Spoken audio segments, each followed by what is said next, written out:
Chapter 2. The Boy in the Wagon. The wagon creaked with every turn of the wheel. Wood groaned, metal rattled. Somewhere in the back, chains clinked softly with each bump in the road. The boy lay on his side in the darkness, wrapped in a threadbare blanket that smelled like smoke, dust, and old leather. His head throbbed. His body ached in places he didn't remember injuring. "Hey!" The voice startled him. He flinched, eyes snapping open. A man sat at the front of the wagon, reins in hand, not looking back. "Relax," the man said. "If I wanted you dead, you'd be dead already." That didn't help. The boy pushed himself up slowly, gripping the side of the wagon for balance. His vision swam. "Where am I?" he asked. "On the road," the man replied simply. "That's not an answer." The man huffed a quiet laugh. "Fair enough." He glanced back over his shoulder. His face was weathered, eyes sharp but tired, a survivor's face.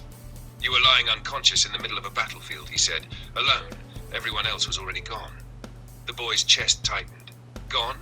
Dead, missing, scattered. Take your pick." The boy looked down at his hands. They were dirty, scarred, shaking slightly. "What's my name?" he asked suddenly. The man was quiet for a long moment. "Don't know," he admitted. "You never told me." The boy swallowed. "I don't remember."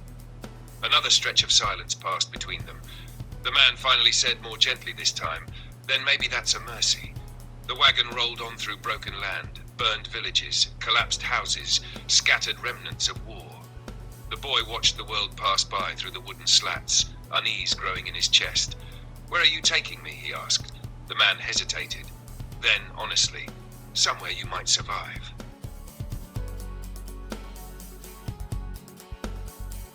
Chapter 3. The Pit Beneath the Wind. The road ended where the earth itself seemed to split open. The wagon slowed, wheels grinding a broken stone. The boy leaned forward, peering through the gaps in the wooden boards. There were no gates, no towers, no walls, only a jagged sinkhole in the ground. And from below, sound, shouting, screaming, steel clashing, a crowd roaring like a living creature. The driver pulled the reins tight. The horse snorted uneasily. "We're here," the man said quietly. The boy's stomach tightened. "Here? Where?" The man climbed down and walked to the back of the wagon. He studied the boy for a moment, like he was weighing something invisible. "Doesn't have a name," he said at last. "Names make things real. This place survives by pretending it isn't." He gestured toward the sinkhole. "People call it a city, underground, built from broken things, broken stone, broken laws, broken people."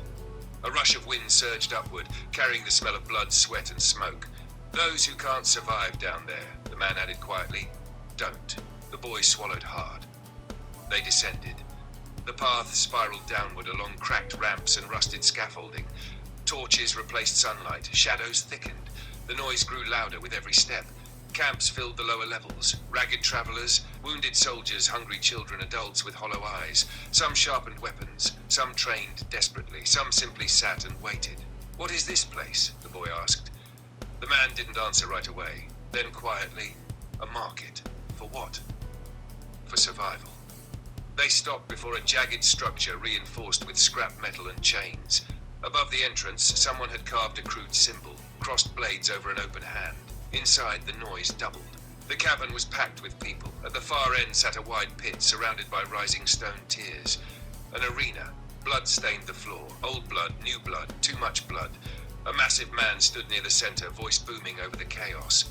"Rules are simple," he roared. "You fight. You win. You live. You die. You don't." Laughter rippled through the crowd. "Win enough times," he continued, shaking a heavy pouch of coins. "You get your freedom. You keep your weapon. And you get paid." Eyes turned toward the boy.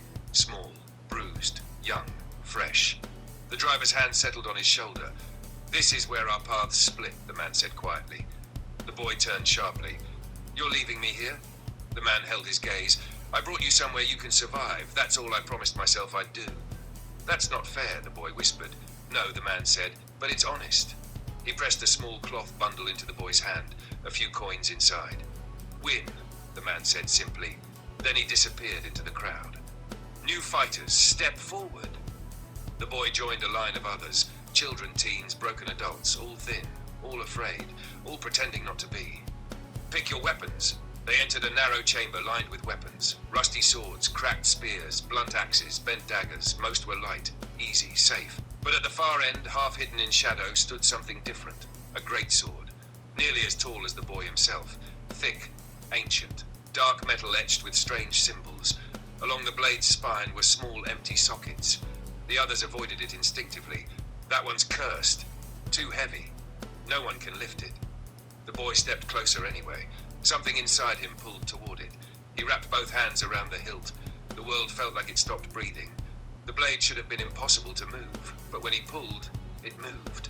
Not easily, but willingly. Gasps filled the chamber. The arena master raised an eyebrow, a slow grin forming. Well, he muttered, this just got interesting.